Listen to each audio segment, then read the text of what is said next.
কি হবে এই ক্যাম্পাসগুলো? আমাকে কেউ জিজ্ঞেস করলে আমি বলি, এই ক্যাম্পাসগুলো নতুন নেতৃত্বের হাতে এমনভাবে গড়ে উঠবে, পরিচালিত হবে। সমাজের যে স্লোগান আমরা পরিবর্তন চাই, সমাজের যে স্লোগান আমরা নতুন বাংলাদেশ চাই, এখানে পরিবর্তনও পাওয়া যাবে, নতুন বাংলাদেশের মানচিত্রও দেখা যাবে।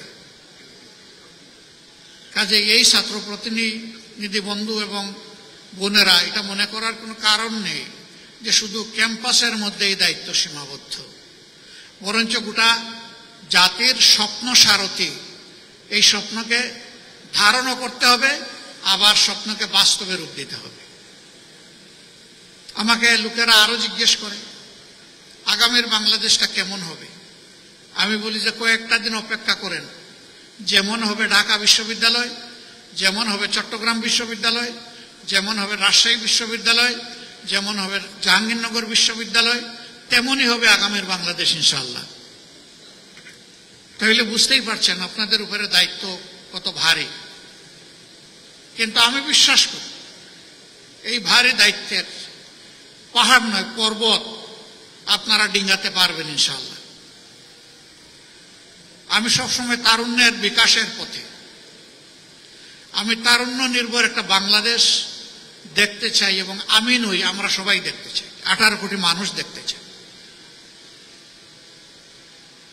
এই তরুণরা আগামীর বাংলাদেশ কিভাবে গড়বে তার রিহার্সাল হচ্ছে এখনকার ছাত্র সংসদের মাধ্যমে। আমি বাড়তি 3টা জিনিস আশা করব ভেরি স্পেসিফিক্যালি। নাম্বার 1, প্রত্যেকটা বিশ্ববিদ্যালয়কে সেন্টার অফ একাডেমিক এক্সিলেন্স হিসেবে গড়ে তোলার জন্য ফার্স্ট প্রায়োরিটি হওয়া উচিত এই ছাত্র সংসদগুলোর। এর সাথে অবভিয়াসলি শুধু বই খাতা মেলে পড়বো আর ক্লাসের একটা লেকচার আমি শুনবো দেখবো, বিষয়টা তা না।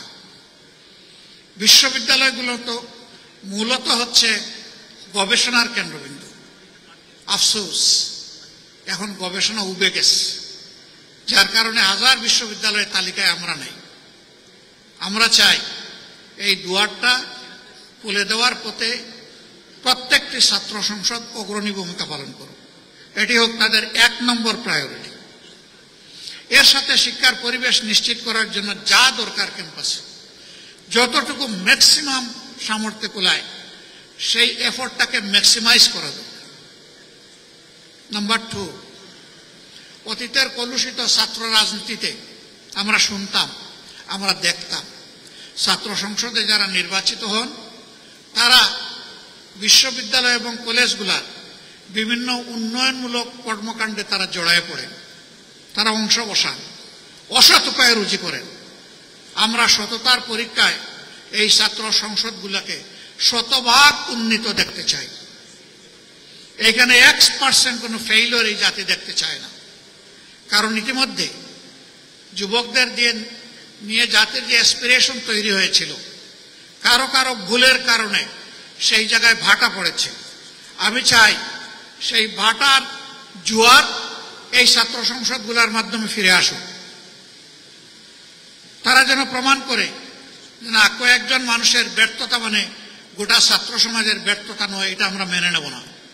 আমরা প্রমাণ করব ছাত্ররা সবসময় ন্যায় সত্যের পক্ষে, কল্যাণের পক্ষে, এবং ছাত্ররা সবসময় বৈষম্যহীনতার পক্ষে।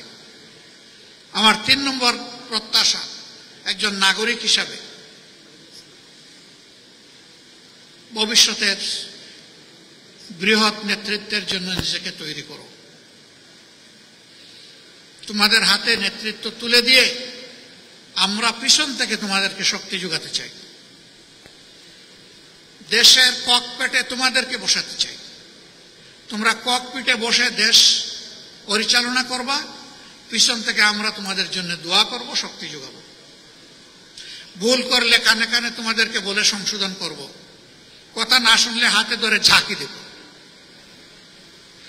যদি তাও না শুনো তাহলে সম্মানের এই আসন থেকে জাতিকে সাথে নিয়ে তোমাদেরকে সরাই দেব, এখানে রাখবো না। তোমাদেরকে সেইভাবেই প্রস্তুত হতে হবে। আমি গভীরভাবে বিশ্বাস করি তোমরা পারবা ইনশাআল্লাহ। তোমরা পেরেছ। একটা পর্বত প্রমাণ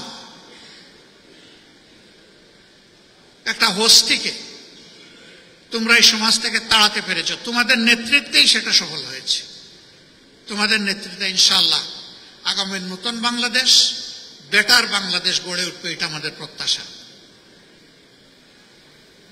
আরো কিছু স্পেসিফিক কথা আছে, সুযোগ পেলে এই বৃহৎ পরিবেশে নয়, আরো কনসেন্ট্রেটেড এনভায়রনমেন্টে তোমাদেরকে বলার চেষ্টা করবো ইনশাআল্লাহ।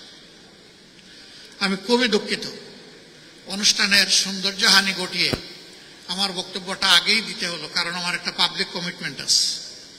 এটা ফুলফিল করার জন্য এখন আমাকে রওনা করতে হচ্ছে। এই আয়োজন কিন্তু এখানে শেষ হচ্ছে না, এরপরেও কন্টিনিউ করবে। সকলের কাছে বিনয়ী অনুরোধ, পুরা আয়োজন জুড়ে আপনারা আজকের আয়োজকদেরকে ইনশাল্লাহ সঙ্গ দেবেন। এখানে যতগুলা বক্তব্য আপনাদের সামনে পেশ করা হয়েছে, প্রত্যাশার পারটুকু নিশ্চয়ই আপনারা মাপতে পারছেন। আল্লাহ তাআলা এটা উপলব্ধি করে নিজেদের কর্ম বুঝে নিয়ে সেই কাজ দিয়ে জাতিকে আশাবাদী করে তোলার উদাত্ত আহ্বান জানিয়ে আমাকে এখানে দাওয়াত দেওয়ার জন্য ইসলামী ছাত্র শিবিরকে বিশেষভাবে অভিনন্দন জানিয়ে আবারও সকলের কল্যাণ কামনা করে আমার বক্তব্য এখানেই শেষ করছি।